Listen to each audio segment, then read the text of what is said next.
Portrait d'un président. Abdelmadjid Tebboune de l'Algérie.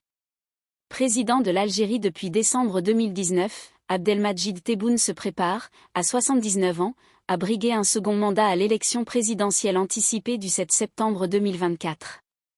Sous l'influence marquée du chef d'état-major général de l'armée algérienne, le général Saïd Changria, dont le rôle est prépondérant dans la politique comme dans l'économie, le bilan de Tebboune en tant que président est entaché de nombreuses critiques et controverses.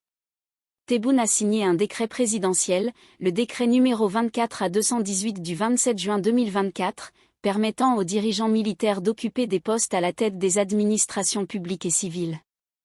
Le président Tebboune est également considéré comme un instrument de l'armée, surtout dans le contexte de la répression des manifestations du Irak, des indépendantistes de la Kabylie, ainsi que des mouvements de libération du sud de l'Algérie, qui exigent une réforme profonde du système politique. Malgré ses promesses de réforme et de dialogue avec l'opposition, Tebboune obligé de se soumettre au pouvoir des militaires, a mené une violente répression des voix dissidentes, se traduisant par un échec cuisant du changement politique espéré. Les atteintes aux droits humains se sont accentuées sous sa présidence, avec des arrestations arbitraires de journalistes, d'activistes et d'opposants politiques devenant de plus en plus fréquentes.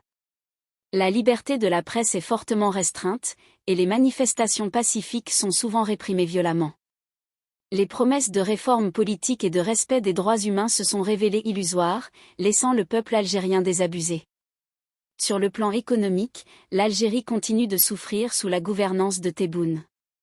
La dépendance excessive aux revenus pétroliers et gaziers, combinée à la corruption endémique et à une gestion économique inefficace des militaires, entraîne une stagnation économique persistante. Le chômage reste élevé, surtout parmi les jeunes, et la pauvreté est en hausse. À l'intérieur du pays comme à l'extérieur, la légitimité de Tebboune demeure contestée. Son élection en 2019 a été marquée par une participation électorale historiquement basse, et les Algériens le perçoivent comme une continuation des régimes anciens et corrompus qu'ils ont tenté de renverser. Merci de bien vouloir activer la cloche et de cliquer sur j'aime.